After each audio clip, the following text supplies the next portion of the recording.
Good morning, spiritual companions. Today we are reading The Art of Spiritual Healing by Joel S. Goldsmith. Copyright 1959 by Joel S. Goldsmith. This copy of the book begins with the bookplate that says it belongs to Herbert Fitch. It came to the Clearstone Library through Mr. Fitch's widow, with much gratitude to both of them. So this book is doubly blessed. Except the Lord build the house, they labor in vain that build it. Psalm 127. Illumination dissolves all material ties and binds men together with the golden chains of spiritual understanding. It acknowledges only the leadership of the Christ. It has no ritual or rule but the divine, impersonal, universal love. No other worship than the inner flame that is ever lit at the shrine of spirit. This union is the free state of spiritual brotherhood. The only restraint is the discipline of soul. Therefore, we know liberty without license. We are a united universe without physical limits. A divine service to God without ceremony or creed. The illumined walk without fear, by grace, the infinite way. Part 1. Spiritual Healing, the Principles. Chapter 1. What is spiritual healing?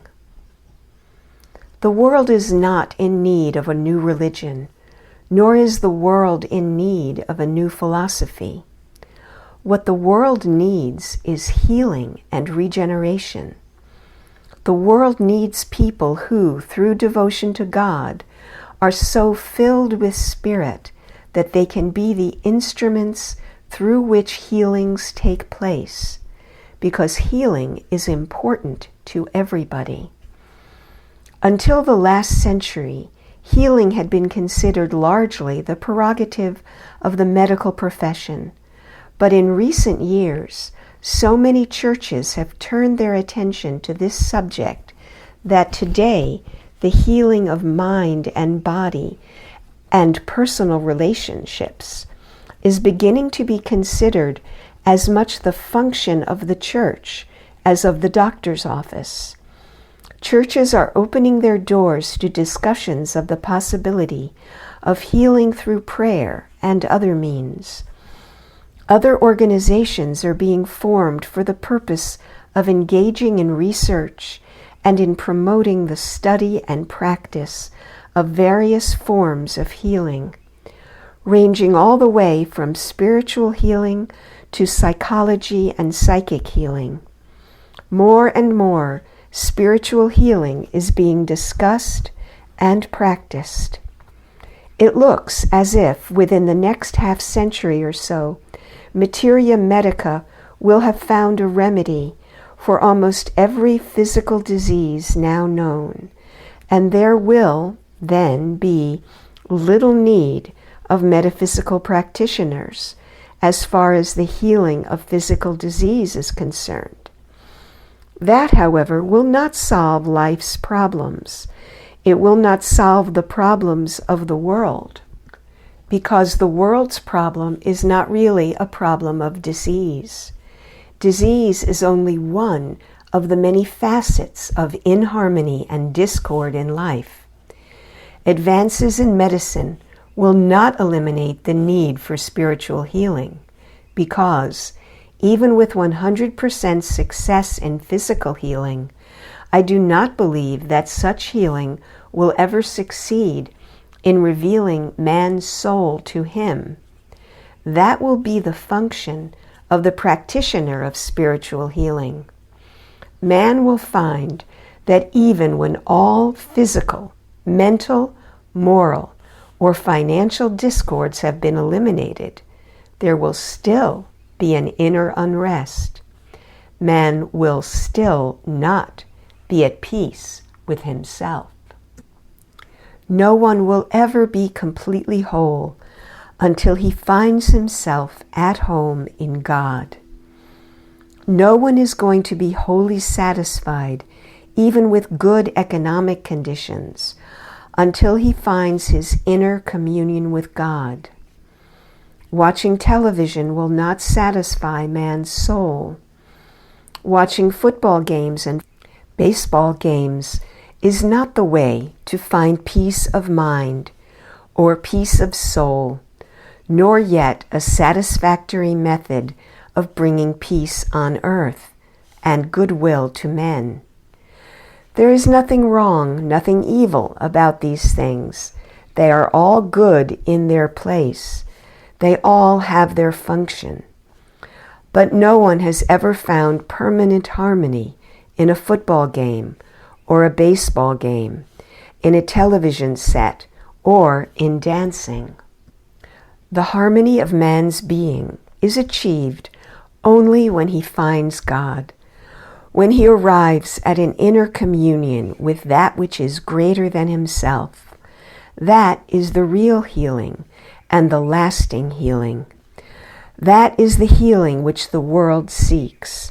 And so it is that even were you healed of every physical or mental ill at this moment, even if your economic situation or personal relationships were entirely to your satisfaction, there would still be an unrest within and a discontent. Regardless of how much happiness you might find in your family, you would retire at night and be alone, because there is a something within each of us that longs to go home, that longs to live with his father-mother. Spiritual healing is sought by different people for different reasons. Some seek it because of physical illness, or because of mental, moral, or financial problems. Others because of an internal unrest that gives them no peace, regardless of how much outer satisfaction and success they may have found. But sooner or later, the realization dawns that until one establishes conscious contact with the source of his existence, there will be unhappiness, dissatisfaction, incompleteness, regardless of how much health or wealth is his lot. Spiritual healing is much more than a purely physical experience or even a mental experience. Healing is finding an inner communion with something greater, far greater than anything in the world. It is finding ourselves in God, finding ourselves in a spiritual peace, an inner glow, all of which comes to us with the realization of God with us, the presence and power of God felt. Resting in that peace, the body resumes its normal functions, and those functions are carried on by a power not our own. The body, then, begins to show forth perfect, complete health, youth, vitality, and strength, all the gift from the Lord. Spiritual healing is the touch of the Spirit in man's soul, and when that touches him, it awakens him to a new dimension of life, a spiritual dimension. Where the Spirit of the Lord is, there is liberty.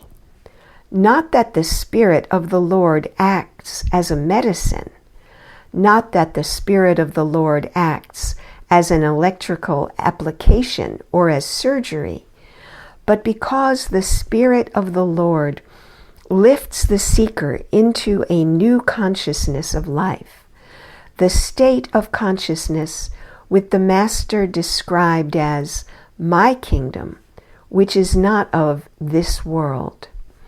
When man attains that state of consciousness, he lives in a dimension of life other than the three-dimensional one, and that he has experiences totally unknown on the human level of life. That is the goal which the world is seeking, even though it does not realize quite what that goal is or how to attain it. Jesus gave us a glimpse of this higher dimension of life when he said to the impotent man, "Wilt thou be made whole?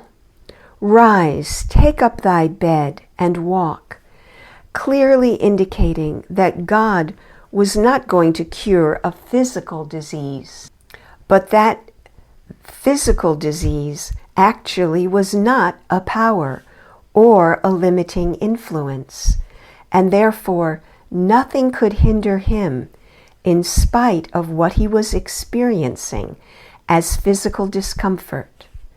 When the man responded, it meant that he was lifted into a new dimension of consciousness, one in which his physical limitations did not operate. End of today's reading, with love.